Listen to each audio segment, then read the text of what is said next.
ఓం శ్రీ గురుభ్యో నమః. పురాణ పురుష యోగిరాజ శ్రీ శ్యామాచరణ లాహిరి. 6వ అధ్యాయం ఆర్షజీవనం. ఈ 6వ అధ్యాయం దాదాపు 70-80 పేజీల దాకా ఉంది. చాలా పెద్దది కాబట్టి మనం పార్ట్స్గా చెప్పుకుంటూ ఉందాం. భారతీయ సంస్కృతిలో శాస్త్రీయ విధానం యోగచర్య లేదా యోగ సాధన అపూర్వంగాను అద్భుతంగాను సమన్వయమయ్యాయి. వర్ణాశ్రమ వ్యవస్థానుసారంగా భారతీయులు శాస్త్రం ద్వారా నిర్ధారితమైన మార్గంలో జీవనం గడుపుతూనే దాంతోపాటు యోగసిద్ధి కూడా పొందారు. దాని ద్వారా మృత్యువు మీద విజయం సాధించడంలో సఫలత పొందారు. శరీరం కృషించిన తరువాత వారు యోగ ప్రక్రియ ద్వారా జీర్ణవస్త్రం మాదిరిగా ఉన్న దాన్ని అనాయాసంగా విడిచిపెట్టి కొత్త శరీరం ధరిస్తూ ఉండేవారు. ఈ పరంపర కాళిదాసు కాలం వరకు నిరంతరంగా సాగుతూ ఉండేది. ఈ వాస్తవం మనకు రఘువంశంలోని యోగేనాంతే తనుత్యజాం అన్న వాక్యం వల్ల తెలుస్తోంది.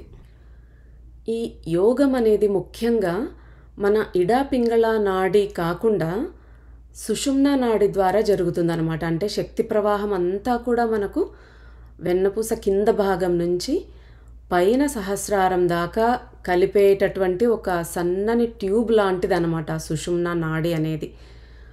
ఆ మార్గంలోనే మన ప్రాణం అనేది కదలాడుతూ ఉంటుంది. ఆ శ్వాస ప్రశ్వాసలని స్థిరం చేయగలుగుతారన్నమాట. ప్రాణం అనేది సుషుమ్నా నాడిలో ఫ్రీగా ఫ్లో అవుతుంటుందన్నమాట.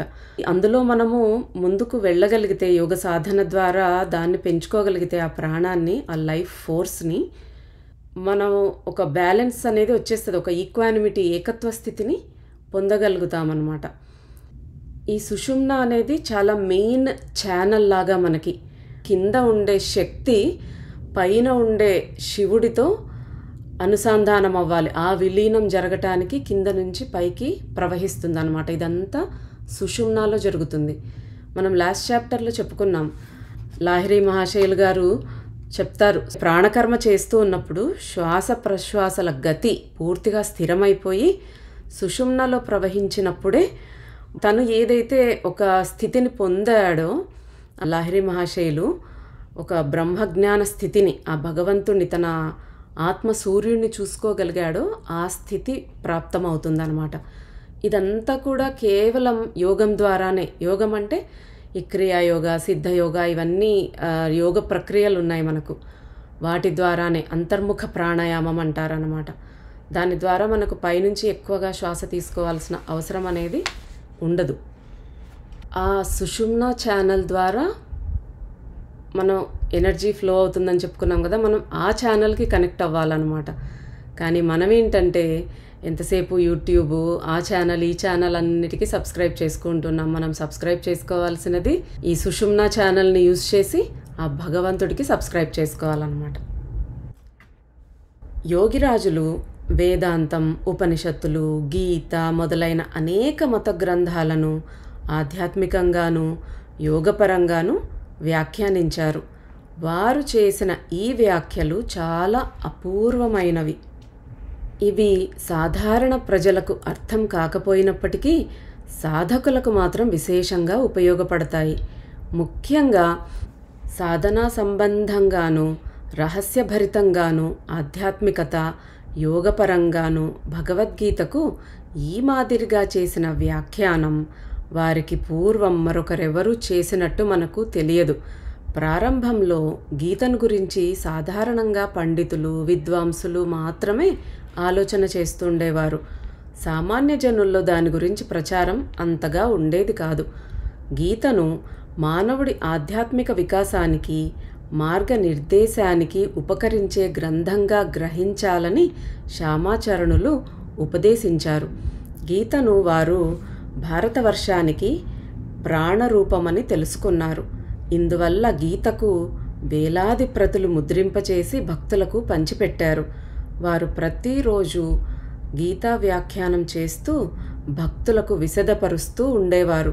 గీతకు వారు చేసే అద్భుతమైన వ్యాఖ్యానం వల్ల అనేక మంది ఆకృష్టులై వారి దగ్గరికి వస్తూ ఉండేవారు. అంతకు పూర్వం అనేక మంది ఆచార్యులు, మహాత్ములు గీతను అనేక దృక్పథాలతో పరిశీలించారు. ఒకరు ద్వైతవాద దృష్టితోనూ, ఒకరు అద్వైతవాద దృష్టితోనూ, మరొకరు ద్వైతాద్వైతవాద దృష్టితోనూ గీతను వ్యాఖ్యానించారు. దీంట్లో జ్ఞానానికి గల ప్రాధాన్యాన్ని ఒకరు, భక్తికి గల ప్రాధాన్యాన్ని ఒకరు, కర్మకు గల ప్రాధాన్యాన్ని ఒకరు సూచిస్తూ ఉండేవారు. కానీ గీత ఒక పూర్ణాంగ యోగశాస్త్రం అన్న దృష్టితో చూసిన వారు, ఆ సత్యాన్ని నిరూపించిన మనీషులు చాలా కొద్దిమంది. గీతలో ఉన్న 18 అధ్యాయాలు యోగాలే. విషాదయోగం, సాంఖ్యయోగం, కర్మయోగం, భక్తి యోగం మొదలైనవి. ఇంతేకాకుండా గీతలో ప్రతి ఒక్క అధ్యాయంలోనూ చివర ఇతి శ్రీమద్భగవద్గీత సూపనిషత్సు బ్రహ్మ విద్యాయాం యోగశాస్త్రే శ్రీకృష్ణార్జున సంవాదే మొదలైనవి చెప్పి ఉంటాయి. అందుచేత గీత బ్రహ్మ విద్యా విషయకమైన యోగశాస్త్రం. భగవత్ ప్రాప్తికి కర్మ మార్గం, భక్తి మార్గం, జ్ఞాన మార్గం ప్రసిద్ధమైన విధంగానే యోగ మార్గం కూడా ప్రసిద్ధమైన మార్గమే. ప్రాచీన కాలంలో ఋషులు యోగ మార్గానికి అత్యధిక ప్రతిష్ఠ చేకూర్చారు. గీతలో యోగాన్ని గురించి చర్చ అంతటా ఉంది. ఈ మార్గానికి సంబంధించి విజ్ఞాన శాస్త్ర సమ్మతమైన తత్వాలు, తథ్యాలతో పాటు ఆలోచన చేయడం జరిగింది. ఇది కేవలం ఆలోచనాత్మక శాస్త్రం మాత్రమే కాదు. ఇందులో ఆధ్యాత్మిక మార్గ సాధనకు సంబంధించిన కర్మలను, వాటి విధానాలను గురించి కూడా సూచించడం జరిగింది. భగవాన్ శ్రీకృష్ణుడు అర్జునుణ్ణి యోగివి కమ్మని ఉపదేశించాడు. ఎందుకంటే యోగి తప్ప మరొకరెవ్వరూ గీతను సంపూర్ణంగా అర్థం చేసుకోవడానికి సమర్థులు కారు. గీత అనేది సాధన, అనుభవాల గ్రంథం. ఇందువల్ల కర్మ, భక్తి, జ్ఞానం వంటి ఏ మార్గాన్ని సాధన చేసినా అదంతా యోగమే అవుతుంది. యోగం లేకుండా సాధన సంభవం కాదు. యోగం అంటే కలయిక, అంటే యుక్తుడు కావడం. జీవాత్మ పరమాత్మల కలయికే యోగానికి మూల ఉద్దేశ్యం. జీవాత్మను పరమాత్మతో కలపడమే సాధకులందరి ఏకైక ఉద్దేశం. గీతతో పాటుగా యోగిరాజులు స్వయంగా అనేక గ్రంథాలకు రాసిన వ్యాఖ్యలు ఉన్నాయి. యోగిరాజులు 26 గ్రంథాలకు యోగపరమైన వ్యాఖ్యానాలు చేశారు. భగవద్గీత, వేదాంత దర్శనం, గౌతమ సూత్రాలు, అష్టావక్ర సంహిత, సాంఖ్య దర్శనం, ఓంకార గీత, గురుగీత, తేజబిందూపనిషత్తు, ధ్యానబిందూపనిషత్తు, అమృతబిందూపనిషత్తు, అవినాశి, కబీర్ గీత, కబీర్ దోహావళి, మీమాంసార్థ సంగ్రహం, నిరాలంబోపనిషత్, చరక సంహిత, చండీ, లింగపురాణం, తంత్రసారం, యంత్రసారం, జపుజీ అంటే నానక్ సాహెబ్ రచించిన ఆది గ్రంథం, వైశేషిక దర్శనం, పాతంజల యోగ సూత్రాలు, మను సంహిత లేదా మను రహస్యం, పాణినీయ శిక్ష, తైత్తిరీయోపనిషత్తు, అవధూత గీత, ఇవన్నిటి మీద కూడా యోగిరాజులు వ్యాఖ్యలు అందించారన్నమాట. ఇవి కాకుండా వారు భక్తుల సమక్షంలో ఇతర శాస్త్ర గ్రంథాలకు ఆధ్యాత్మిక వ్యాఖ్యలు చేసినప్పుడు పంచానన్ భట్టాచార్య, ప్రసాద్ దాస్ గోస్వామి, మహేంద్రనాథ్ సన్యాల్ వాటిని రాసి పెట్టుకుంటూ ఉండేవారు. తర్వాత వారు వాటిని తమ తమ పేర్లతో ప్రచురించుకున్నారు. యోగిరాజులు ఏ గ్రంథాన్ని తమ పేరుతో ప్రచురించటానికి అనుమతి ఇవ్వలేదు. వారి డైరీల్లో వైశేషిక దర్శనానికి యోగశాస్త్ర సమ్మతమైన ఒక అపూర్వ వ్యాఖ్య లభిస్తున్నది. భగవద్గీతకు వారు చేసిన వ్యాఖ్య అపూర్వమైనది. ఉదాహరణకు భగవద్గీతలో ఉన్న శ్రీ భగవానువాచ అన్న వాక్యానికి శ్యామాచరణులకు పూర్వులు, వారి తర్వాత వారు కూడా భగవంతుడు ఇలా చెప్పాడు అనే భాష్యం చెప్పారు. కానీ యోగిరాజులు తమ భాష్యంలో ఆ వాక్యాన్ని ఇలా వివరించారు: కూటస్థ చైతన్యం ద్వారా అనుభవం కలిగించడం జరుగుతున్నది. ఇది పూర్తిగా అనుభవపూర్వకంగా చెప్పిన భాష్యం. కూటస్థ చైతన్యమే సర్వము. అందుకే భగవంతుడు ఇలా చెప్పాడు: ద్వావిమౌ పురుషౌ లోకే క్షరశ్చాక్షర ఏవచ క్షరః సర్వాణి భూతాని కూటస్థోక్షర ఉచ్యతే. గీత 5వ అధ్యాయం 76వ శ్లోకం. అంటే క్షరుడు, అక్షరుడు అన్న పేర్లతో ఈ లోకంలో 2 పురుషులు ప్రసిద్ధులు. వారిలో సమస్త భూతాలను లేదా పదార్థాన్ని క్షరుడు, నశ్వరుడు అని, కూటస్థ చైతన్యాన్ని అక్షరుడు లేదా అవినశ్వర పురుషుడు అని చెప్పడం జరిగింది. ఈ కూటస్థ చైతన్యం అంటే ఏమిటో పూర్వులెవరూ వ్యాఖ్యానించలేదు. పైగా ఇది సులువుగా వ్యాఖ్యానించగలిగినది కాదు. దీన్ని సాధన ద్వారా ప్రాప్తింపచేసుకోవాలి, అనుభవం ద్వారా తెలుసుకోవాలి. కేవలం యోగులే దీన్ని తెలుసుకుంటారు. కూట శబ్దానికి దాగలి అంటే కమ్మరివాడు ఇనుము సాగగొట్టడానికి వేసుకునే దిమ్మని దాగలి అంటారనమాట. అంటే కూటస్థ శబ్దానికి దాగలి లోహకారుడు కానీ, స్వర్ణకారుడు కానీ, రకరకాల వస్తువులు, అలంకారాలు, ఉపకరణాలు మొదలైన వాటిని తయారు చేయటానికి ఒక ఉక్కు దిమ్మె మీద పెట్టి సమ్మెటతో కానీ సుత్తితో కానీ కొడతారు. దిమ్మె మీద పెట్టి కొట్టిన వాటి ఆకారాలు మారతాయి, కానీ దిమ్మె మారదు. అది నిర్వికారంగా ఉంటుంది. అలాగే సమస్త జగత్తు వర్తమానత కూటస్థుడి మీద ఆధారపడి ఉంటుంది. అంటే కూటస్థ చైతన్యం అన్నమాట. సమస్తము మార్పు చెందే గుణం ఉన్నవే, కానీ కూటస్థుడు మార్పు చెందే ప్రశ్నే లేదు. ఆయన అవినాశి. అంటే మనం త్రినేత్రం లేదా మూడో కన్ను లేదా తురీయ దృష్టి లేదా జ్ఞానచక్షువు అని చెప్పేదే కూటస్థుడి పారిభాషిక నామం. యోగి ఈ కూటస్థంలో స్థితుడైనప్పుడు అతనికి బ్రహ్మాండంలోని సమస్త పదార్థాల జ్ఞానము ప్రాప్తమవుతుంది. ఇది అనుభవం ద్వారా కలుగుతుంది. కూటస్థమే అన్నిటికీ మూల కేంద్రం. అక్కడే ఆధ్యాత్మిక జగత్తు వెల్లడి అవుతుంది. కూటస్థంలో స్థితుడైన తర్వాత యోగికి అన్ని ప్రశ్నలకు సమాధానాలు లభిస్తాయి. యోగి సమక్షంలో ప్రశ్నలన్నీ వాటంతట అవి ఉత్పన్నమవుతాయి. వెంబడే వాటి మీమాంస లేదా సమాధానం వెల్లడి అవుతూ ఉంటుంది. దుర్బిణితో చూసినప్పుడు చాలా దూరంలో ఉన్న వస్తువులు కనిపించినట్లే కూటస్థ స్థితి ప్రాప్తించినప్పుడు యోగికి బ్రహ్మాండమంతా కనిపిస్తుంది. అర్జునుడు తైజసతత్వం.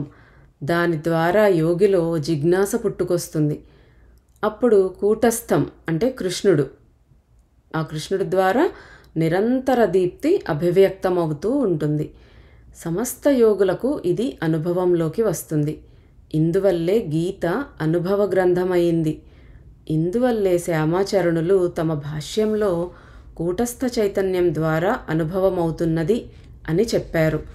యోగికి ప్రాణాయామ స్థితిలో యోనిముద్ర ద్వారా ఆజ్ఞాచక్రం తాలూకు బంగారు వన్నె వలయం లేదా మండలం మధ్యలో ఉండే కృష్ణత అంటే నలుపు బిందు స్వరూపమైన ఒక చక్షువును కనబరుస్తుంది. ఆ తర్వాత అది కోట్లాది సూర్యుల కాంతిని ధరించి యోగిని ఆత్మహారుణ్ణి చేస్తుంది. ఇదే సుదర్శన చక్రం. దీని దర్శనం వల్ల యోగి పాపాలన్నీ నశించిపోతాయి. ఇది వాటిని హరింపచేస్తుంది. ఇందువల్లే దాన్ని హరి అంటారు. ఇదే పాపహరణకర్త. సుదర్శన పదానికి అర్థం చూడ్డానికి అందంగా ఉండేది అని. మధ్యలో కృష్ణవర్ణ రూపంలో కృష్ణుడుంటాడు. దాని మధ్యలో నిశ్చలంగా స్థిరంగా విశిష్టమైన తారకాబిందు ధ్రువం ఉంటుంది. అదే తారకనాథుడు. ఈ స్థితి లభించినప్పుడు యోగికి ధ్రువజ్ఞానం కలుగుతుంది. గగనం లేదా ఆకాశం మాదిరిగా ఉండడం వల్ల దాన్ని గగన గుహ అంటారు. యోగి కనుక ఈ స్థితి పొందినట్లయితే అతనికి సమస్త ధర్మతత్వాల జ్ఞానము కలుగుతుంది. దీన్ని దృష్టిలో ఉంచుకుని యుధిష్ఠిరుడు ఇలా అన్నాడు: ధర్మస్య తత్వం నిహితం గుహాయాం. మహాభారతం అరణ్యపర్వంలో బక యక్ష సంవాదంలో ఆ మాట యుధిష్ఠిరుడు చెప్తాడనమాట. ఈ కూటస్థ చైతన్యాన్నే అక్షర పురుషుడని, అవినాశి పురుషుడని అనడం ప్రసిద్ధి. ఈ కూటస్థ రూప సుదర్శన చక్ర దర్శనం వల్ల యోగికి విపరీత మనోభావాల అంటే ప్రవృత్తి పక్షంలోని సమర్థక అసురుల హ్రాస నాశాలు జరుగుతాయి. అప్పుడు యోగి నివృత్తి మార్గంలో నడవడానికి సమర్థుడవుతాడు. ఈ భావాన్ని మనస్సులో పెట్టుకుని తులసీదాసు ఇలా అన్నాడు. జగుపేఖన్ తుంహ దేఖ్ నిహారే విధి హరి సంభు నచావని నిహారే తేవున జానహిం మర్ము తుంహారా और తుంహహి కో జాన్ నిహారా. రామచరితమానస్ అయోధ్యాకాండ. అంటే జగత్తు దృశ్యమానం, నువ్వే ద్రష్టవు. బ్రహ్మ విష్ణు మహేశ్వరులను నువ్వే ఆడిస్తావు. వారు కూడా నీ మర్మం ఎరుగరు. అలాటప్పుడు మరొకరెవరైనా నిన్ను ఎలా తెలుసుకోగలరు? ఈ జగత్తు దృశ్యమానమని, నువ్వే ద్రష్టవని అంటాడు తులసీదాసు. బ్రహ్మ విష్ణు మహేశ్వరులను నువ్వే ఆడిస్తున్నావని అంటే సత్వరజస్తమో గుణాలు 3 దైవాలని అర్థం. బ్రహ్మ సృష్టికర్త అంటే రజోగుణం, మహేశ్వరుడు నాశకర్త అంటే తమోగుణం, విష్ణువు పాలనకర్త సత్వగుణం. ఈ ముగ్గురు 3 గుణాలకు ప్రతీకలు. ఈ 3 గుణాలను నడిపించేవాడివి నువ్వే. ఎందుకంటే దేహంలో ఉన్న ఈ 3 గుణాలు ప్రాణశక్తి ద్వారా సంచాలితమవుతాయి. ప్రాణం ఉంటేనే అవి ఉంటాయి. ప్రాణం లేకపోతే 3 గుణాలు ఉండవు. ఇందువల్లే ఈ 3 గుణాలని నువ్వే నడిపిస్తున్నావని చెప్పడం. అంటే ఓ ఆత్మారాముడా, ఈ 3 దేవతలలోనూ నువ్వే కూటస్థ చైతన్య రూపంలో విరాజమానుడవవుతున్నావు. ఇందుచేతనే వారు కూడా నిన్ను సంపూర్ణంగా తెలుసుకోవడంలో అసమర్థులు. ఈ 3 గుణాలే నిన్ను తెలుసుకోలేకపోయినప్పుడు తక్కిన ఇంద్రియాలన్నీ నిన్ను ఎలా తెలుసుకుంటాయి? నువ్వే ఆత్మారాముడి రూపంలో అంటే కూటస్థ చైతన్య రూపంలో అన్ని దేహాల్లోనూ విరాజిల్లుతున్నావు. మా గురువుగారైనటువంటి అంతర్ముఖానంద స్వామి గారు ఎప్పుడు ఈ యోగం చేయటం వల్లనే మీ పాపాలన్నీ నశించిపోతాయి అంటే నాకు అర్థమయ్యేది కాదు. ఇక్కడ లాహిరి మహాశయులు ఎంత క్లియర్గా చెప్పారు చూడండి. ఈ యోగం చేస్తూ ఉన్నప్పుడు యోగి కూటస్థంలో స్థితుడైనప్పుడు యోని ముద్ర ద్వారా మన ఆజ్ఞాచక్రం, మన కూటస్థం అంటే మెయిన్గా ఇక్కడ మన 3వ కన్ను ఎక్కడ ఉంటుందో 2 కనుబొమ్మల మధ్యలో అక్కడ అనమాట. అక్కడే ఆజ్ఞాచక్రం కూడా ఉంటుంది. అప్పుడు అది బంగారు ఆ కాంతి అంటే మనకు ఆ సుదర్శన చక్రం అనేది దర్శించగలుగుతాం. మధ్యలో కృష్ణుడి స్వరూపం ఉంటుంది.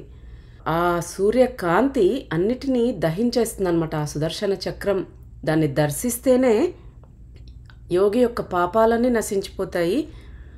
అందుకే మనం విష్ణువును హరి అనేసి అంటారు. ఒక్కొక్క దానికి రీజన్ లేనిదే ఒక పేరు రాదు కదా ఒక్కొక్క నామానికి. సో ఇందువల్లే ఆయనకు హరి అనే పేరు వచ్చిందంటే పాపహరణ కర్త అన్నమాట. సో అలాగ పాపాలన్నీ హరించబడటం వల్ల మన కర్మలన్నీ కూడా తొలగిపోతాయి అన్నమాట. ఇందువల్లనే యోగిరాజులు నిజరూప బింది సభోంసే హే అన్నారు. అంటే నిజరూప బిందువు అందరిలోనూ ఉంది. ఈ కూటస్థ చైతన్యాన్నే దృష్టిలో ఉంచుకుని సంత్ కబీర్ ఇలా అంటాడు. మర్తే మర్తే జగ్ మరా మర్నా న జానే కోయి, ఐసా మర్నా కోయి నా మరా जे फिर ना मरना होई, मरना है दुई भांतिका जो मरना जाने कोई, राम द्वारे जो मरे फिर ना मरना होई. ప్రపంచంలో ప్రజలు చనిపోతూనే ఉంటారు, కానీ ఏ విధంగా చనిపోవాలో నిజానికి ఎవరికీ తెలియదు. మళ్ళీ మరణం సంభవించని విధంగా ఎవరూ మరణించడం లేదు. మరణించడం ఎలాగో ఎవరైనా తెలుసుకోదలిస్తే అసలు మరణం 2 విధాలుగా ఉంటుంది. ఒకటి సాధారణ మరణం, రెండోది అసాధారణ మరణం. రామద్వారంలో మరణించిన వాళ్లకు మళ్ళీ మరణం సంభవించదు. ఎందుకంటే జననం ఉంటే మరణం తప్పనిసరి. ఈ రామద్వారం అంటే రామద్వారే ఏమిటి? ఏ ఆలయ ద్వారంలోనైనా రాములవారి విగ్రహం ముందు చనిపోవడం అన్నమాట చెబుతున్నాడా ఇక్కడ? ఎవరైనా అలాంటి ఆలయ ద్వారంలో కనుక చనిపోతే అతనికి పునర్జన్మ ఉండదా? సంత్ కబీర్ మహాత్ముడు అలాంటి సంగతి ఏమీ చెప్పడం లేదు. కూటస్థం మధ్యలో ఉన్న బిందువును గగన గుహ అంటారు. సాధనా మార్గంలో అగ్రేసరులైన వారు దాన్ని చూడగలరు. అదే ఆత్మారాముడు లేదా రామద్వారం. ఆయనే ఆత్మనారాయణుడు. ఆయనే అన్ని దుఃఖాలను నశింపజేసేవాడు. బిందు రూపమైన ఆ రామద్వారాన్ని చూస్తూ శరీరాన్ని విడిచిన మహాత్ముడికి పునర్జన్మ కలగదు. అందుచేతనే మహాత్ముడు కబీర్ రామద్వార రూపుడైన కూటస్థుడి దర్శనం చేస్తూ చేస్తూ శరీరాన్ని విడిచిన వాళ్ళు ప్రపంచంలో ఎంతమంది ఉన్నారు అని వ్యంగ్యంగా అంటున్నాడు. ఈ రకమైన మృత్యువును కోరేవాళ్ళు జన్మ మృత్యు బంధనం నుంచి విముక్తులవుతున్నారు. యోగిరాజులు ఇలా అన్నారు: జానా జానా సబ్కోయి కహతే, జానా కో నహీ జానా హై, జానా యూహీ కా జహా సే, ఫిర్ లౌట్ నహీ ఆనా హై, జిస్కి లగి లగన్ ఇస్సే వోహీ వాకిఫ్ హే ఉస్ ఘర్ సే. ఈ దృక్పథమే కనబరుస్తూ శ్రీకృష్ణ భగవానుడు ఇలా చెప్పాడు: ప్రయాణకాలే మనసా చలేన భక్త్యా యుక్తో యోగబలేన చైవ భ్రువోర్మధ్యే ప్రాణమావేశ్య సమ్యక్ సతం పరం పురుషముపైతి దివ్యం సర్వద్వారణి సంయమ్య మనోహృది నిరుధ్య చ మూర్ధ్న్యాదాయాత్మనః ప్రాణం అస్థితో యోగధారణం ఓమిత్యేకాక్షరం బ్రహ్మ వ్యాహరన్ మామనుస్మరన్ యః ప్రయాతి త్యజన్ దేహం న యాతి పరమాం గతిం. భగవద్గీత 8వ అధ్యాయంలో 10, 12, 13 శ్లోకాలు. అంటే ప్రయాణకాలంలో స్థిరచిత్తుడయి యోగబలం ద్వారా కనుబొమలు రెండింటికి మధ్య ప్రాణాన్ని నిలుపుతూ ఈశ్వర స్మరణ చేసేవాడికి దివ్య పరమాత్మ స్వరూప పురుష ప్రాప్తి కలుగుతుంది. సమస్త ఇంద్రియాల్ని నియంత్రించి, అంటే ఇంద్రియాల ద్వారా బాహ్య విషయాల్ని గ్రహిస్తూ ఉండే మనస్సును నిరాలంబ భావంతో స్థిరం చేసి ప్రాణాన్ని కనుబొమల రెండింటికి మధ్య పూర్తిగా నిలిపి ఏకాక్షర బ్రహ్మనామరూపమైన ఓంకారాన్ని జపిస్తూ నన్ను అంటే కూటస్థుణ్ణి స్మరిస్తూ దేహాన్ని విడిచిన వాడికి పరమగతి ప్రాప్తిస్తుంది అని చెప్పారనమాట భగవానుడు. మరణ్ ఓక్త్ జో జైసా భావే సో ఈ వైసా హోయ్. ఆప్ సత్త చిత్తానంద హై, ఆప్ రూప్ హై. देह त्याग के समय जो जैसी चिंता करता है परवर्ती या अगले जीवन में वो वही होता है. वस्तुतः तुम सच्चित्तानंद एवं निजरूप हो. అంటే దేహత్యాగ సమయంలో ఎవడు ఏ విధమైన చింత చేస్తాడో అనంతర కాలంలో అంటే మరుసటి జన్మలో అతడు అదే అవుతాడు. వస్తుతః నువ్వు సచ్చిత్ ఆనందరూపుడివి, నిజరూపుడివి. జ్యోతిష్మంతం కేతుమంతం త్రిచక్రం సుఖం రథం సుషదం భూరివారం అంటుంది ఋగ్వేదం. కూటస్థ బ్రహ్మకు 3 చక్రాలున్నాయి. ప్రారంభంలో జ్యోతిష్ చక్రం, అంతంలో కృష్ణ చక్రం, మధ్యలో నక్షత్ర చక్రం. ఈ 3 చక్రాల్లో స్థితుడైన తరువాత బ్రహ్మలో స్థితి ఉత్తమ రీతిలో ప్రాప్తిస్తుంది. ఈ త్రిచక్ర రూప రథం మీద ఆరోహించడం వల్లే బ్రాహ్మీ స్థితి ప్రాప్తమవుతుంది. అనేకసార్లు సూర్యదర్శనం అయిన తరువాత కోట్లాది సూర్యుల ఉదయం అవుతుంది. అప్పుడు అంతా బ్రహ్మమయమవుతుంది. గుహాయదీ కవీనాం విశాం నక్షత్ర శవాసాం ఋగ్వేదంలో 10:22, 10. కూటస్థం లోపల నక్షత్ర స్వరూప గుహలో ఉండే స్థితి ప్రాప్తించిన తరువాత యోగికి అలౌకిక విషయాలు చెప్పే శక్తి ప్రాప్తిస్తుంది. అంతేకాకుండా ఆ బ్రహ్మ జ్యోతిని నక్షత్ర రూపంలో ఎప్పటికీ చూస్తూ ఉంటాడు. అదే తారకనాథుడు. అక్షరం బిందు జ్యోతిమన్వే హవిస్మహే పరసూర్యేతి సహ పరమగుహ్య ఋగ్వేదం. అంటే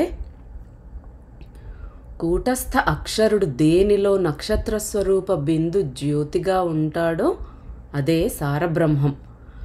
దానికే ఎప్పుడు హవన ఆవాహనలు చేస్తూ ఉండాలి. దాని తర్వాత బృహత్ సూర్యుడిలో పురుషోత్తమ నారాయణుడుంటాడు. జీవులన్నింటి శరీరంలోనూ ఒక చిదణువు అంటే చిత్ అణువు అంటే సూక్ష్మతమమైన చేతనాయుక్త అణువు ఉంటూ ఉంటుంది. ఆ చేతనా అణువుతో ఉద్భాసితమయ్యే జ్యోతిర్మండలమే కూటస్థం. యోగిరాజులు ప్రతిరోజు తమకు కలిగిన అనుభవాలను అంటే చర్యలను గురించి డైరీలో రాసిన చోట కూటస్థం గురించి ఇలా రాశారు. భూలో నా తారే సే ఘన సృష్టి సంహారే సర్వదా ఆచే సమ్ముఖే దేఖో నా తారే సదా స్మరణకర్ ఓంకారేర్ తారే. అంటే సృష్టి నుంచి లయం వరకు అన్ని అవస్థల్లోనూ ఘన కృష్ణవర్ణంలో ఉండేదే కూటస్థం. దాన్ని ఎప్పుడూ మరువకు. అది ఎప్పుడూ అందరి ఎదుట ఉంది. దాంతో నిండిన కంటిని చూడు. ఓంకార జపక్రియ ద్వారా నిత్య స్మరణ చెయ్యి. ఇందుకే యోగిరాజులు అంటారు, నువ్వు గీతా రహస్యం కనుక తెలుసుకోదలిస్తే అంటే మొదట నీ దేహస్వరూప మందిరంలోకి ప్రవేశించమని. దేహానికి వెలుపల గీత అర్థం కాదు. చూడండి, గీతలో మొదటి శ్లోకంలోనే భగవానుడు అంటాడు, ధర్మక్షేత్రే కురుక్షేత్రే అని. ఇక్కడ భగవానుడు 2 క్షేత్రాలను గురించి చర్చించాడు. ఒకటి ధర్మక్షేత్రం, రెండోది కురుక్షేత్రం అంటే కర్మక్షేత్రం.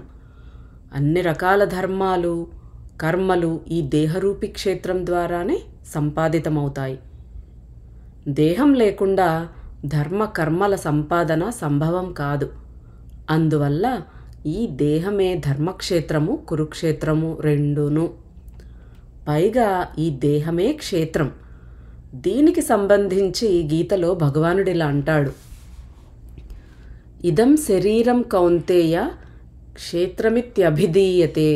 గీతలో 13వ అధ్యాయం 1వ శ్లోకం. ఇందుకే గీతను పూర్తిగా తెలుసుకోవడానికి దేహరూపమైన మందిరంలోకి ప్రవేశించాలి. అప్పుడే గీతలోని మర్మం వెల్లడవుతుంది. గీత భారతానికి ప్రాణప్రతీక. గీత సమగ్రమైన యోగ విజ్ఞాన అధ్యాత్మ విజ్ఞాన శాస్త్ర గ్రంథం. ఈ ప్రకారంగా గీతా రహస్యాన్ని తెలుసుకున్న మీదట మనుష్య జీవనానికి సార్థకత అత్యుత్తమంగా బోధపడుతుంది.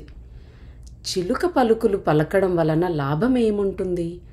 గీతను తెలుసుకోవడానికి ప్రాణ కర్మరూపమైన సాధన అవసరం. కురుపక్షం అంటే ప్రవృత్తిపక్షం, బంధన రూప కర్మకు ప్రేరకం. పాండవపక్షం నివృత్తిపక్షం. ఈ 2 పక్షాలకు యుద్ధం జీవుల హృదయాల్లో అనంతకాలం నుంచి సాగుతూనే ఉంది. అందుచేతనే గీతా యుద్ధం కూడా అనంతకాలంలోనే ప్రారంభమైంది. మహాత్ముడు రామప్రసాద్ ఇదే చెప్పాడు. ప్రవృత్తి నివృత్తి జాయ నివృత్తిరే సంగే నిబి వివేకనామే తారయీ బ్యాట తత్వకథ తారేషునాభి. అంటే ప్రవృత్తి నివృత్తి 2 భార్యలు. వాళ్లలో నివృత్తిని దగ్గర ఉంచుకో. వివేకుడు ఆమె కొడుకే. తత్వకథ వాడికే వినిపించాలి. భగవద్గీతని ఎంత చక్కగా అనుభవపూర్వకంగా అర్థం చేసుకుని లాహిరి మహాశయులు మనకు వివరిస్తున్నారో చూడండి.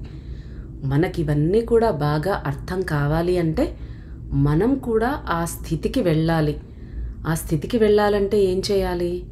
మనం కూడా యోగం చేస్తూ అందులో మనం ఆయన చెప్పిన స్థితికి చేరినప్పుడు మనకు కూడా ఆ జ్ఞానం అంతా కూడా విశదమైపోతుందన్నమాట.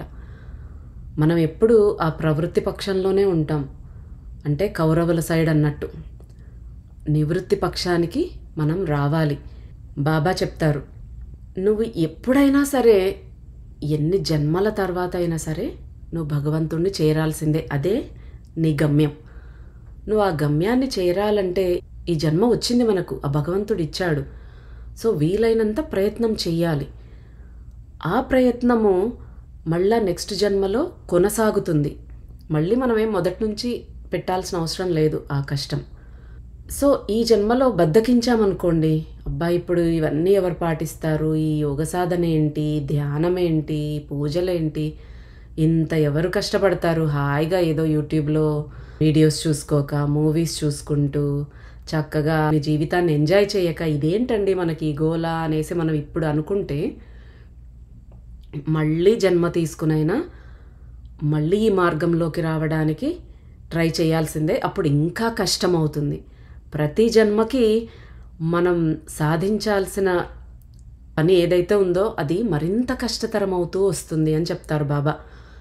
మనం ఈ క్లాస్లో చెప్పినవి ఈ క్లాస్లో చదువుకుని ఎగ్జామ్ రాసి పాస్ అవ్వకపోతే నెక్స్ట్ ఇయర్ ఆ ఇయర్ చదవాల్సినవి చదవాలి, ఈ ముందు సంవత్సరం చదవాల్సినవి చదవాల్సి వస్తుంది. అంటే ఇంకా కష్టం అవుతుంది అన్నమాట మనకు.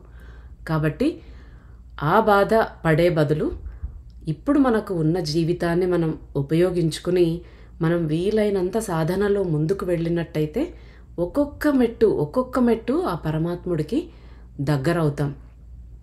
మనకి ఎలా అయినా తప్పదు, ఇది చేయాల్సిందే అన్నప్పుడు పోస్ట్పోన్ చేయడం ఎందుకు? తెలిసిన వెంటనే మనం యోగ సాధన మొదలు పెట్టాలన్నమాట. మాకు యోగం ఇంకా గురువు దొరకలేదు, ఇంకా తీసుకోలేదు అనుకున్నట్టయితే భక్తి మార్గం, ఒక మంత్ర జపం కానీ, జస్ట్ గురునామం కానీ ఏదైనా స్మరించవచ్చు. ఎన్నో మార్గాలు ఉన్నాయి మనం భగవంతుడిని చేరటానికి. భక్తితో పూజ చేయొచ్చు, లేదా కళ్ళు మూసుకుని ధ్యానం, అలా ఎన్నో మార్గాలు ఉన్నాయి. మనం ఏదో ఒక మార్గం ద్వారా మొదలంటూ పెడితే, ఆ స్టెప్ అంటూ వేస్తే ఆ భగవంతుడే మనల్ని ముందుకు నడిపిస్తాడనమాట. మనం ఈ స్టేజ్కి రావాలి అంటే మళ్ళీ జన్మ ఉండని స్టేజ్ అనమాట. ఇంకా ఇది వీళ్ళు మరణం అంటే ఏం చెప్పారు, మళ్ళీ మరణించాల్సిన అవసరం లేకుండా ఉండేలాగా మరణించాలి. ఆ స్థితికి మనం చేరుకునేలా మన సాధన ఉండాలి. అప్పుడు తప్పకుండా మనం మన గమ్యాన్ని చేరుకుంటాం. ఆలస్యం అమృతం విషం అనేది ఇక్కడ సరిపోతుందన్నమాట. వెంటనే మనం మొదలుపెట్టి ఆ పరబ్రహ్మకు దగ్గర అవ్వటానికి ట్రై చేయాలి. గురువులు, ఆ కృష్ణుడు మన చుట్టే ఉంటారు, మన పక్కనే ఉంటారు, వాళ్ళు చూస్తూ ఉంటారు మనం ఎప్పుడెప్పుడు ఆ ముందుకు స్టెప్ వేస్తామా అని. మన జీవితంలో మనకు స్వేచ్ఛా సంకల్పం ఇచ్చాడు ఆ భగవంతుడు. మనకున్న ఆ స్వేచ్ఛని మనం మంచి వైపు యూజ్ చేస్తున్నామా, చెడు వైపు యూజ్ చేస్తున్నామా అనేది వాళ్ళు ఎప్పుడు ఎదురు చూస్తూ ఉంటారనమాట. మనం మంచి వైపు ఒక స్టెప్ వేసినప్పుడు చాలా సంతోషపడతారు వాళ్ళు. అలాగే మనం ఇంకా ముందుకు వెళ్ళటానికి సహాయం చేస్తారనమాట. కాబట్టి మనం ఇవన్నీ చదివినప్పుడు అమ్మో ఇంత ఉంది, ఇలాగ ఉంది అని అనుకోకుండా మనం కూడా అది తెలుసుకోవటానికి ప్రయత్నం చేద్దాం. లాహిరి మహాశయులు గారు వారి సాధనలో ప్రతిదీ, వారు ఏం దర్శించారు, ఎలా ఫీల్ అయ్యారు, ప్రతిదీ రాసి పెట్టినందుకు మనకు అసలు ఇలా జరుగుతుంది, యోగం చేస్తూ ఉన్నప్పుడు ఈ స్టెప్స్ వస్తాయి, ఇలా జరిగే అవకాశం ఉంది, ఇలాంటివి మనకు ఎవరిని క్వశ్చన్ అడగాల్సిన అవసరం లేదు, నాకు ఇలా జరిగింది, దీని మీనింగ్ ఏంటి అని. సో ఇది ఫాలో అవుతూ ఉన్నట్టయితే యోగం చేస్తూ ఉన్నప్పుడు ఆ స్థితులు అవన్నీ మనకు అర్థమవుతాయి. సరే, ఇక 6వ అధ్యాయంలో మిగిలిన భాగం మళ్ళీ మరో రోజు తెలుసుకుందాం.